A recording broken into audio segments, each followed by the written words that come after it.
Okay, good morning, and this is Julian Whiting, and Julian left policing quite a long time ago. So, Julian, what I'd like to look at is which force were you with? I know it's a long time that you left, but what were the hurdles and difficulties way back then? Because I know it was way back then when you left policing. Great story. Thanks very much. This is me with my glasses on, glasses off. Dad was in the army as a chaplain, and my dream was to join the army as an officer. I only got 5 O-levels, and this chap out in Germany's father sadly demised as a result of the IRA conflicts. Dad helped. His son joined the Met, went to Camden in the Met Police, and as a result of that, he convinced me to join. He said, look, come and join. So I did Hendon, 6.5 years in the job, including a stint at Buckingham Palace. Wow.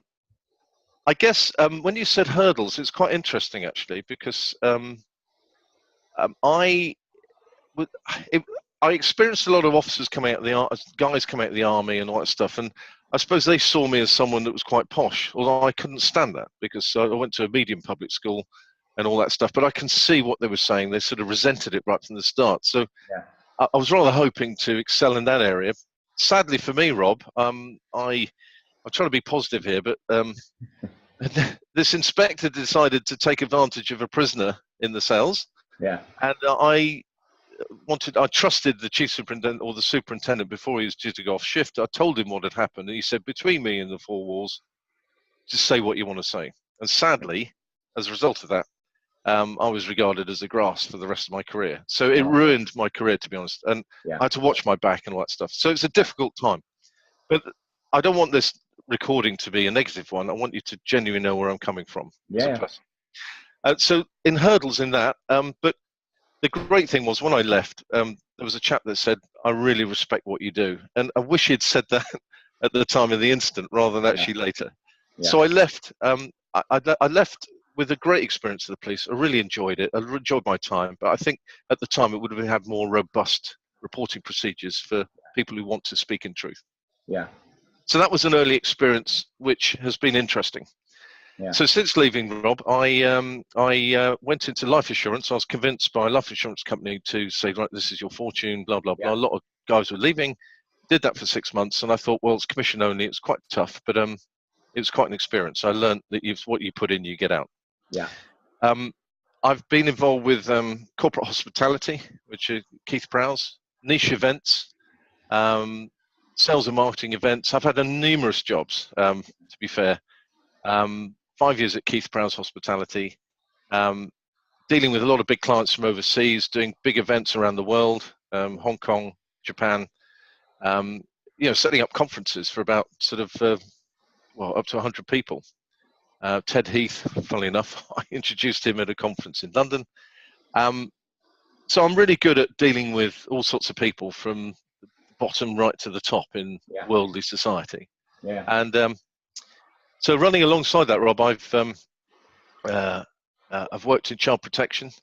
I've done a lot of campaigning in that area, and been right to the top of the church, and still do to a certain extent, because I think there's a lot of people who can't speak their truth, and because with all the plethora of lawyers and insurers around, it's quite a heavy area to work in.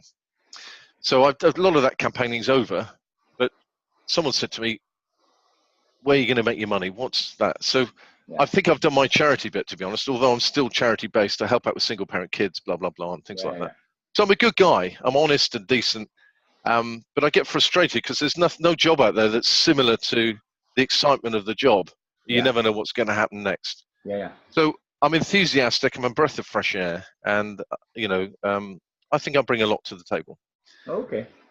In the last year and a half, I joined up with Synergy Property Group. My job there is to bring opportunities across appointment setting for a boss who does high-end builds. So anything from $500,000 to 100 million, he actually does a one-stop shop. And if we bring other people in board or they know of an opportunity, we cut them in right from the start and make things happen. So if I was to describe myself, who are you? I'm a facilitator, appointment setter, event organizer, decent guy who likes to engage and make things happen. That's what I'm about, really. Oh, that's good. Good. What we will do, and I know you and I had an off-air discussion, we will talk about that side of it in a separate interview, which our members can see separately. So I'll be If you need to interested. edit that bit, I just wanted one-to-one. I just thought I'd share. You said what the hurdles. Yeah. Yeah, no, it's fine. That's absolutely fine. Thank you. Going back to when you left the police, then, Julian, I don't know if what family you have. What was the impact on you, and what was the impact on family and friends? I think they were quite relieved at that point because I'd done a good job. I had an exemplary record from the police, and I Yeah, was rather sad because I loved the uniform. Felt really proud, and still yeah, to this day, to be honest, and would do a lot for the police. So the impact was, I think, having gone through a pretty tough time and ridden through it, I think they weren't surprised. Dad was a very senior officer in the army, so he understands yeah, men and how cultures can be. yeah, But I think that they thought, you're in London, just get on with it. You're a survivor, keep going, sort of thing. yeah. Yeah, oh, I like And it's that. a joy. I wouldn't be able to talk to you now because I'd look up to someone, a chief superintendent, and think, "Oh shit, what have I done now?" and stuff. The only time you go upstairs is to either get a bollocking or you're fired. It's not usually well done. I know. Well, the funniest thing, I went upstairs on a night duty once. They said, "I'll watch him. Don't police with him." And I thought I wasn't like that. You guys let me down. And there was a guy prizing a cabinet open to get into the process. Obviously, he had issues with something he had written and put in. And I thought, I just looked at him and just walked away. And I thought, oh my God, I can't report him. So little things like that happened. You must laugh hearing all this. But it's interesting, though, Julian, and it is about values and ethics. It's about personal values, and that's the centre of policing, as we know, and it's the thing that's kind of drummed into new recruits day in, day out now. And that's the bit you're talking about. I'd like to think, since you left, I think it's changed immensely in terms of policing. I think you're right. But it doesn't create space, does it, Rob? Just quickly on that, it doesn't create space, because when I said to the chief, he said, "Why are you leaving?" I said, "Well, because I think there's a lack of trust." I think if you get into the culture or have a relief, let's say, that actually say it's Chummy's fault all the time, you never take responsibility, or police can't grow from their own actions. You know what I mean? Right. So, but I think it has changed. I think I agree with you. It certainly has. I mean, I was in 30 years, and I saw huge change in the 30 years that I was in, and I get where you're coming from as well. Thank you. Thanks for listening. In that time that you've left, then, Julian, any personal development that you've done, any training in terms of skills or competences? Yes, I have. I've done some courses, and certainly at work, some of the workplaces they've done training. And there's been extended training. I think I've been tempted to go into a full-time sort of training, but I think that because of the amount of jobs I've been in, I've got the best of the best at the beginning. And also, I worked with this wonderful lady. I hope at some point you can chat with her, called Jennifer Broadley. She was Smart Coaching International. And I lived in her place in the basement before, and she's excellent in what she does. And it was just like a constant training, because how she dealt with her daughter, how she went about her business. I listened to her calls, and I said, I could get you in places. So we had that understanding. So it's been an ongoing training, like emotional intelligence and all the other bits we need to look at. Oh, brilliant! That's good. In terms of social media, and again, you've seen over the last 20 years doing some huge changes in social media. In terms of what you currently do, what you say you're making of social media, and maybe even what hints and tips might you give? We're not. To guys and girls. Oh, you're not? No, I think my boss, to be fair, because that's where my main income's coming from, and the chances of that are fantastic, but I'm obviously open to other ideas. It's that I've got to be very careful, because he hates networking. Do that. Yeah, he's honest about that. He's very honest and open with me. He says, "Look, I don't want to hear from you unless..." And we have that great conversation. So he can't stand networking. I said, "Is there anything else you don't like?" No, but we have that. I'm honest with him. And he said, "I can't do that." So I do the things he doesn't do, and vice versa. So on his site, they love it or hate it. Right? But for some reason, because if he's not interested in that sort of telling the world about what he does, he likes the referral side. He likes to work in the mist, if you like. Good things happen from there. And I can understand that, because I think a lot of people push the trumpet out a bit too much. And that's probably what scared him off. I don't want to speak for him. It's just that I sense that on our site and my site, I mean, I haven't got a proper site. I had a thing called Nested Events. But I wasn't good at social media, because I don't know which buttons you're pressing. Stuff like that. So that's probably what stopped me evangelizing myself. Oh, it's okay. I mean, at the end of that, that's why we asked the question. Some people love it, a bit Marmite in terms of social media. And again, I get where you're coming from. I mean, listening to your career profile, Julian, sounds like you've done lots. Any? I'm guessing you've used CVs for doing some of these things. And again, we're looking for hints and tips on use of CVs. Any hints and tips for guys and girls soon to leave policing, and how you've managed to use a CV successfully? Yes, what I would say is that you keep it to 2 pages. Yeah. Because when I left the job, a lot of these guys, like if they do what I did, I came out with about 8 pages. And Yeah. I went to one recruitment firm and I said, look, here we go. And I sat back and I went, yeah, terrible. District support units, minor strikes. I've got lots of experience, people skills. And then the guy turned around and said, where's your experience? Yeah. And that really shocked me to the core. I remember a meeting in Tottenham Court Road. And as a result of that, he said, go and get some experience and I'll see you in a year. Oh, wow. And that was really hard to succor. Yeah. But I did do, and I'm grateful for that because I knew exactly what he meant. It focused me. So in terms of CV tips, is get the factual stuff, not what they think you're going to. So put the facts in. So right at the beginning, who are you? What are you about? And exactly what you've done. Short and sweet. Shorter the better. I like that, Julian. That's really succinct, and that's the message we're getting from lots of interviewees. Yeah. And it is about what have you done, what have you achieved. You want lots of verbs in there and lots of I in there. Yeah. So some really good stuff. We've actually got an ex-Met guy that's doing our CV writing for us. So brilliant. A good connection. A good connection there. Yeah. Absolutely. And again, worldly wise as you are, Julian, what hints and tips would you give, and what competencies do you think lots of our police that are leaving, and our police staff as well, what hints and tips would you give in terms of competencies that they need to think about in that transference process? Well, I think just like Dad coming out of the army, it was like a bull out of a gate. He was a minister in the army, so he came from a very regimental sort of ordered background, and sometimes in the voice of a lot of police. And I suddenly realised when I get into discussion, you have to sort of calm it because it is authoritative. Yeah. Do you know what I mean? Not that you are. I'm just saying. Yeah. If you're when I phone up IR now, I can get quickly, the lingo to get through, and rather than saying, oh, what's your postcode? Can we get to the point, please? Quick. Yeah. I just think that needs to be toned down slightly. Secondly, is to ask questions, more questions, and to think to yourself, don't sit nervously at the edge of the seat thinking, oh, can I have the job, please? Yeah. It's a two-way thing. Yeah. And the research and asking questions, I found it useful to actually do a LinkedIn research on the person you're seeing.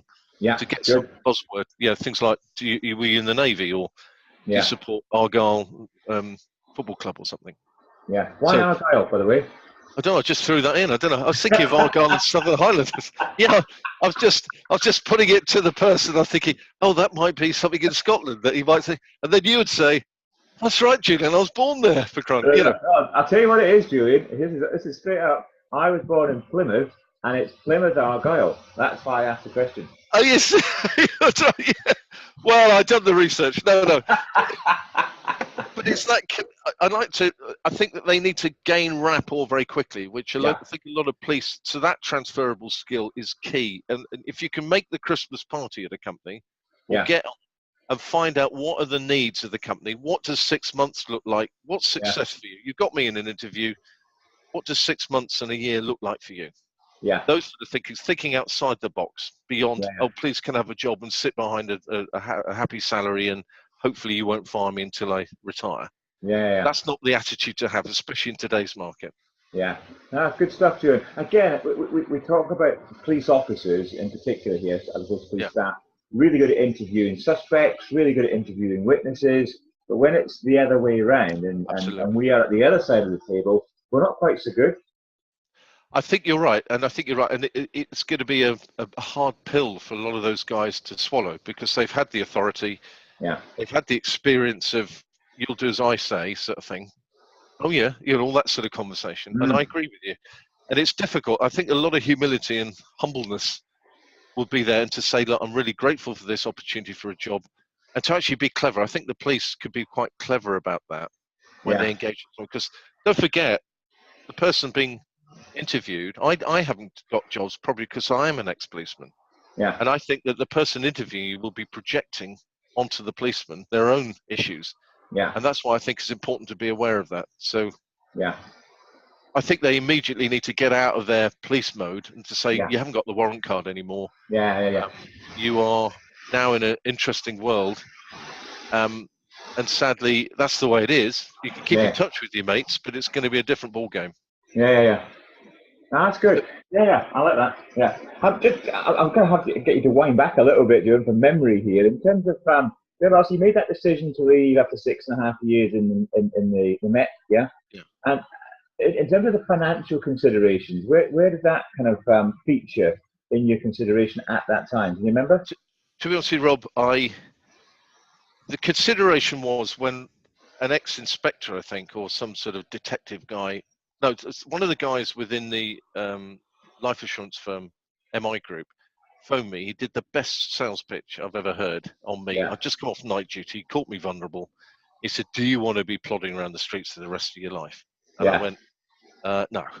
Yeah. And then he started talking about, do you think you earn as much as you should do? And all these very salesy questions. And I thought, policemen are they're not they are salespeople, but they're not salespeople. They're not used to this. Who do you think you are quizzing me about my life? Yeah. So crap at finance, to be honest. Yeah. I didn't really value money. I just went out a lot when I was young. Yeah. As a young policeman, I didn't listen. Yes, you got your pension, but guys were talking about retiring at the age of 25 and going to Spain. It was such a negative atmosphere in the, what am I going to do if I leave the job or if I lose a finger, all this stuff. That sort of thinking was crazy and isolated to a police canteen. Yeah. So I don't think I was really emotionally intelligent on finance. The only thing that attracted me was the idea of wearing smarter suits and driving a decent car. Yeah. So I got that at the age of 26. Yeah. But obviously there are bigger things in life than that.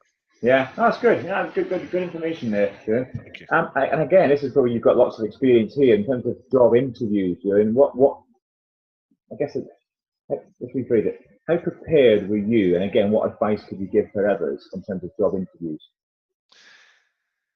Yeah, I mean, coming out of the police, I wasn't really prepared because you obviously get used to that.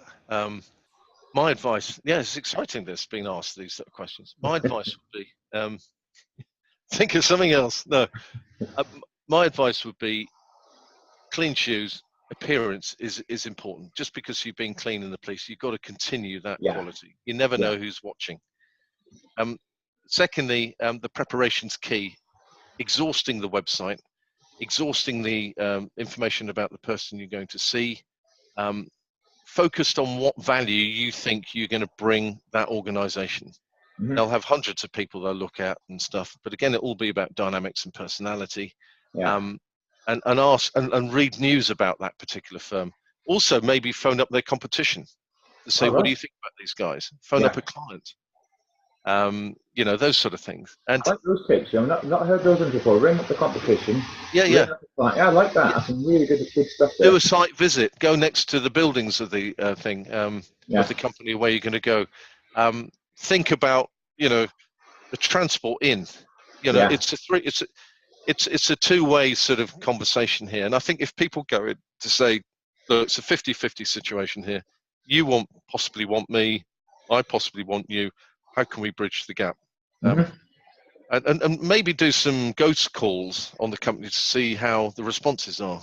Yeah, those sort of things, just to familiarize, so they so they're projecting forward to say, I want this job, and they've got to be passionate and enthusiastic. That will show out. If they're not, they think, well, why the hell should we interview you? At the end of your interview, any that you've done, again, hint some tips. Is there a particular key question that you might ask at the end of a job interview? Do something different, yes. One interview I was at, the guy said, great, big oval table in Richmond. And he said to me, so how do you look at things? So I stood up, just prepared to do something different that's going to stand out. So I walked to the other side of the room, sat down, and then he went like this, and he said, I said, you asked me that question. Yeah. I like to look at things from a different angle. He said, great, can you start Monday? I like it. Yeah. The other one was just take a risk. Management events. This guy flew in from Finland to interview me, and he thought he was a bit of a psychoanalyst. Yeah. Tommy Hilgo, his name was, and It was a big position managing events and stuff. And he said, the first question was 3 CDs on the island, on the desert island. What would you take? So I said, well, the Bible. You know, I don't read it enough, but I'm sure there's some content in there. Yeah. Classical music. Yeah. And the third one, he said, the third one, what would it be? And I said, completely blank. And he went, oh, what? And there's a whole team of management there. He said, why blank? I said, so I can hear the voices within. Yeah. He said, I like that. I like that. So prepared to stand out and be different and engage. So right at the end, I would say, you know, have you enjoyed, could you be proactive and ask, have you enjoyed this meeting? How do you feel it went? I'd like, and start interviewing them as much as you'd ask them. Again, not heard that before. Yeah, exactly. Because if and then the job person can then click into what they're good at and ask relevant questions. Not, you know, did Jimmy have a knife in his right hand or left? But use that experience right at the end, because there's confidence there. A lot of these guys have got. You want to elicit more from that to get the value out of it. Yeah, I like that. I guess what we shouldn't say is, did I get the job? Yeah, exactly. Yeah. How do you feel about that? You know, exactly. And the eye contact, if it's not too much, people say stare at people in the eyes, but don't be too starey. Just back off a bit and sort of mirror what's going on. Yeah. Because a lot of the interviewers, you may be better than them in some cases, but they're not going to say, you know what, my inner child's touched by your enormity in the room, with your police experience and stuff. You know, these sort of things I think are important. Yeah, you're absolutely right. And again, it's a challenge for an interviewer as well. I mean, I've been the other side as well, and the interviewing is a bit of a challenge as well. Yes, you've got to remember where you are, what the question is, what your answer, and obviously you've got other people maybe writing down the answers for you, but you've still got to stay on point in terms of where you are with the interview. So it's challenging for the interviewers as much as it is for the interviewee. Agreed. Absolutely agreed. Yeah. Leaving the police, this phrase that we use is leaving the police is a daunting prospect. Yeah, for anybody at any time.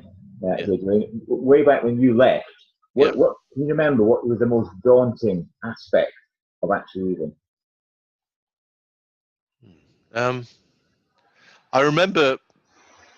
I was only telling someone the other day that yesterday I think it was. I was on the tube at Earl's Court, and something happened, or someone smoking on the train, or dropping their ash everywhere. And although smoking was still allowed, there's something going on, and I would reach for my back pocket. There was nothing there. Yeah. I think people would say you've got security there, but I didn't feel too insecure about it, to be honest. I felt that it was right. I got lifted up, albeit that insurance company was quite hard hitting and noisy and aggressive and stressful. I was grateful to be levered out. So I try to embrace the new opportunity. It's daunting in the sense that, you know, commission only is a bit of a risk. But having said that, I've been through some amazing experiences and highs and lows that's taught me more, rather than just sticking on some, like my flatmate, my landlord, who's a civil servant. I don't really want to be doing what he's doing, getting in his little car, going to work, bang, and then waiting because I'm a civil servant. You hide behind that. They look after themselves like the council. I'm so not that, Rob. I think there's bigger things out there. No, I'm with you. I get that bit. Doors shut and doors open. In terms of contact with former colleagues that you were with when you and them met, and maybe even since some of the travels that you've been on doing, any contact with former police colleagues? I have, mainly because of trying to settle matters with regard to how I was treated, and an inspector leaving on a sick ill health pension. But I've kind of let that go now. I've been right to the top, Bernard Hogan Howe and stuff. I haven't got the fear I have of the police that I used to have. And it had played on my mind, because I thought to myself, once you stand out like that, you just, whatever people think, they'll just ignore you. But having said that, I thought about you and the organisation. I spoke to a commander who's due to retire, and he said, I'm going to take some serious time out. So I can connect very quickly. I haven't got a problem in connecting. I've had connections with a few people, but that's not a problem. Once I'm tasked and onto it, I get over my own fears and just get on with it, because I've got something that they like the ex-inspector from the army. There's police guys that I have contacted through LinkedIn to refer to my friend, who's that chap who does high-end jobs and gets some big salaries. That's a chap from the ex-army guy. I've Yeah. referred quite a few him, and it's worked. Oh, good. So I'm in that zone to be able to find out, how can we help you today? Yeah. And I empathise very quickly and find out that the questions you're asking, those are the sort of questions I ask, and I'm very passionate about finding out what's true. I'm not interested in what's not true. So. Yeah. No, I get you. Absolutely get you. Change of tack here then. I'm interviewing you for a job, Julian, and you sat in front of me, and I said, okay, Julian, what is your unique selling point then?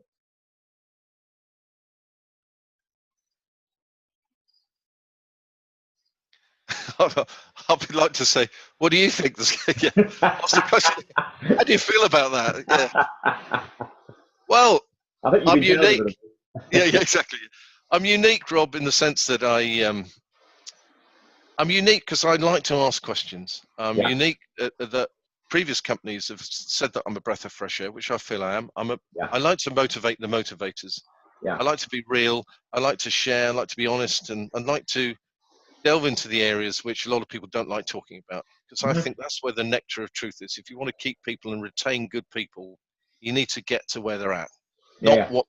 You need to find out a bit more, not to be nosy, but for anything from 6 p.m. on a Friday and Monday 9:30, I'm unique in the sense of engaging very quickly with people and getting that rapport. So people trust me, I think, and that's the bit that I thrive on. Yeah. I mean, I've written down here whilst you've been talking, I hear your energy and your enthusiasm. Oh, thank you. Yeah. I heard it when you and I first discussed stuff on the phone last week as well. You know, some people, you can hear it. You don't have to see it, you actually hear it. That's great. So and I want that, and I want people to benefit from that, because I've got a lot to say, not in a jobby way, but in a way that, isn't it interesting? Yeah. Do this, and I've been through so much stuff myself that I just feel I'm in a great position to be able to say, I kind of get you. Yeah. Whether you're a senior executive or someone struggling on the street, it doesn't matter. It's about attitude. When you were job hunting, what did you find the most challenging part of the job hunting piece? I think the challenging bit for me was that I brought myself down. I used to think to myself, I haven't got enough O levels. I'm not this. I'm not that. Right. And, and then Facebook, I came off Facebook because I thought to myself, guys are deciding, from my old school, do I get a Porsche or an Aston Martin? I don't want my life to just be centered around what you have got and what you haven't got. There's bigger things there. So the challenge for me has been, I guess, assuming wrongly that people are better than you at every given time. That's not the case. And I think we tend to, we've got a little voice inside us. That's something that I'm shy and perfect in. But I'm having fun with that as well, because I think that opens up huge conversations. So it is daunting when you've got a bad mindset, I think, or you're feeling negative. I think that can show up in when you're being interviewed and stuff like that. So I think it's important to deal with that, park it, and get into the business and be clear about what you want to achieve. Yeah, I like that. Again, the phrase, as we've been hearing, very similar to what you're saying, Julian, is believe in self. Yeah, absolutely. And that's what you're saying. You haven't actually used these words, but that's kind of clear to me. And having confidence in doing what you want to do. Yeah. You know what you can do. Just get on and do it. And I kind of like that. Yeah. I'm assuming that you've had a look at our website. I'm not sure if you have or not. But even if you haven't, when you left policing, what would have been useful to have been accessing in terms of services on something like Leaving the Police for you then? Well, it's about people. And the one thing, this is where we can connect. I've got a guy who's ex-Channel 4 and BBC. They're a lovely couple down in Edenbridge. It's people. Yeah. So what I was going to suggest, Rob, just as a matter of thing, I did look at your site because I pointed out that thing, didn't I? And, you did. Yeah, you found no spelling. Well, I kind of work. I look for problems all the. But on the first page, I think if you're a policeman or ex-policeman or looking at, you want to engage, who am I going to be dealing with? Are they going to be dealing with this ex-chief superintendent who scares the crap out of them or reminds them, like the bill? You look at those characters on the bill on TV, and they've got it absolutely right. There's the sergeant that looks like that with a big nose and a miserable, depressing bastard and all that. But, those sort of things are really important. So what I was going to say was, on your site, for example, or on a site, it's about people. So I would suggest a 50-second clip that's real, that gets the passion of what you're trying to achieve. Yeah. And if that's carefully done, I'm not talking some video of that going, oh, all that. I'm talking about a professionally crafted film, which is professionally done, that's with purpose. And I think that's important, because I think a lot of PCs like me, they're probably bored at that point of going through a whole thing. I just want to get on with it, You need to get them into their position as soon as possible before they start getting negative or feeling down about leaving. Yeah. So I would look to that, short and sweet. You don't need loads of pages. You want to say, hi, this is us. Let's meet. When can we meet? Brilliant. That's what works. Shorter the better. I like that, Julian. And we've got an ex-cop. In fact, he's going to be an ex-cop in 3 months' time, and he's done an interview with me last week. And I will speak to Brian, and I'll get Brian to do that, and I'll be the face of the video. No, exactly. Well, I'll send you a link, Rob, of them, right? Because I think that if you put something into that, and you'll like him, this guy's very. You see, it's not just the fact that he's doing that, but he's dealt with IKEA on a massive training scale. They did a training video for IKEA for 375,000 staff. Yeah. I cooked for that group. So it's all about connecting with the right people. It's not just saying selling the service, it's beyond that. Absolutely. Yeah. Thanks, Dad. We'll talk off air, and actually we're going to do another interview, as you know, for the business partnership side of it as well. Last couple of questions here then, Julian. What does success look like for you then in the future? I don't know, to be on the domestic level and work-life balance and stuff, is to be really happy, enjoying everything that I'm doing, enjoying the day, embracing the day. I don't want to sound like some sort of American, but I think it's true.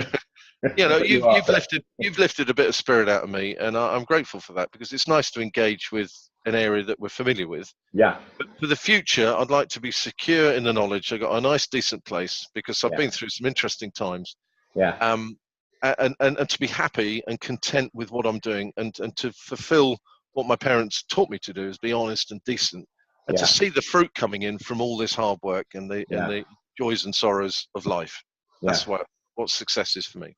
I like that. Really good. Thank you. Really good. And then last one, opportunity for you. I know you work for Synergy Property, Julian, but if you want to talk up what they do and spread the word on the company.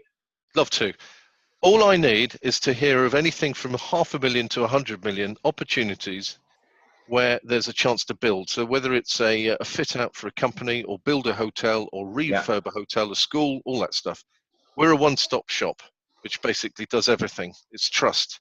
So for example, if there's a budget for 40 million to do X, we do all the work to ensure that we get the right people to the table. And if it comes in at 38 through subcontracting, getting it right, we share that money back with the client. So it's completely open book. And I think this is where I'm grateful in many ways for the news about a certain company beginning with C. I think there've been massive management issues. We're not greedy. I'm ruthlessly honest and open with my boss, and I kind of enjoy that. It's a bit different, because he said, just trust me. And I think, well, sod it, until we don't trust each other. That's the time. So it's a big challenge for me. And you go on trust, like the daunting thing of thinking, oh, I need it in paperwork, I need this. But we can get that bit sorted and be honest. We haven't got time to mess around. No, I like that. That's good. I was going to mention the company, Steve. I'm glad you mentioned it before me. Oh, yeah. Okay, that's good. Julian, that's been really good. Entertaining as well, which has been great. And some really good nuggets of information from you. Lots of experience there. And a really open and honest account at the very beginning about why you left policing, and absolutely fine. As we don't judge anybody in any way, shape, or form. No. I'm sure there'll be lots of others with different stories and similar stories, to be honest. Yeah. Okay, I'll stop recording, and then we will re-engage. Great, lovely. Thanks.